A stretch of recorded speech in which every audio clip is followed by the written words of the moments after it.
Salut les gens, alors si je vous dis violence, humour noir, bodybuilder et barbecue, vous me dites moi je sais, c'est un bodybuilder qui s'est enlevé violemment durant un barbecue.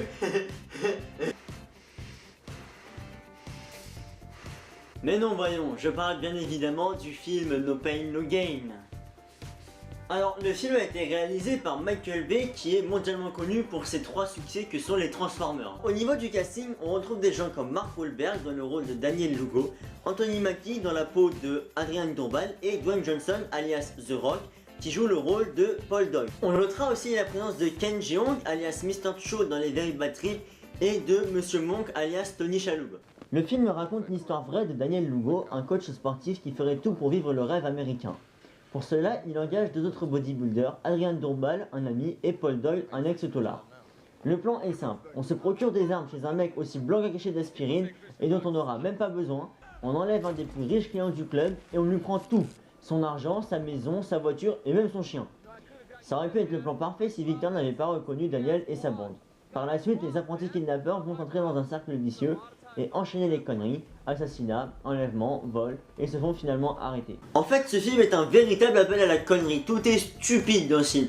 L'idée en soi d'enlever un mec riche pour le dépouiller, c'est stupide. Les gars, on est en 2014, vous pouvez être Mac, receleur, vendeur d'âmes, vendeur de drogue. Et puis même si ça vous intéresse le domaine de l'arnaque, il suffisait de venir en France et de faire l'école de l'ENA. Ensuite, il y a l'enlèvement de Victor Kershaw, non. Les gars ils s'y sont pris 3 fois quand même, hein. La première fois c'est loupé, la deuxième fois c'est loupé, la troisième fois ils ont compris le truc. Il suffit de le taser, emballer, c'est pesé. Bon, il y a encore pire bien sûr, hein, comme le découpage de corps à la tronçonneuse Made in China qui foire, ou bien la grillade de main dans la rue. Quoi? Ouais, et genre en plus, les réalisateurs ils te mettent un petit écriteau en bas avec marqué « C'est toujours une histoire vraie ». Genre pour bien te rappeler que toute cette merde ça s'est vraiment passé. Sérieusement. Mais le top du top c'est quand même Victor Kershaw. Le mec il est juste invincible, il meurt jamais alors qu'il s'en prend plein dans la gueule.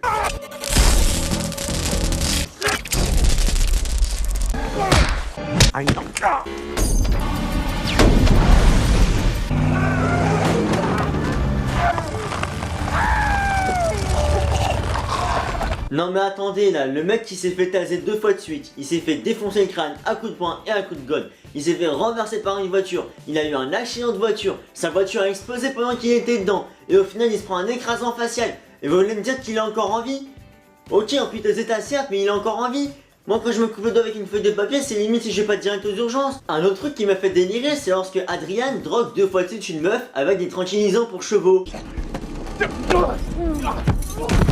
Hello? You wrote it down wrong. You gonna try to get away? Huh? Some more! Come on, get up! My wife's coming home. See you in the living room. Stop trick, you gotta write the code down now. I'm ready. Alright, what's the safe combo? Put the phone where she can hear.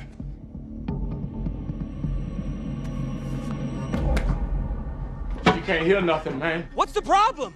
The bitch is cold, bro. What? No. Her soul has left her body. Tell me it's not fucking true now. I mean, you told me to give her some more tranquilizer and I did, and I gave her 2 shots, and I think I gave her too much because now she's not fucking breathing, and we were dancing and having such a good time, and I was smacking her ass, and now she's fucking dead, and you're not here, bro. Et après il sent qu'elle soit morte. Non mais sérieux mec, t'es con ou quoi? T'as vraiment l'impression qu'elle fait 500 kilos? Ok, je veux bien qu'elle soit chargée à ce niveau-là, mais faut pas déconner quoi. Alors moi qui suis fan de films un peu déjantés, tarés, borderless, etc. J'ai vraiment adoré ce film, parce que les acteurs jouent très bien, le scénario est très bon. Bref, ce film c'est juste une tuerie quoi.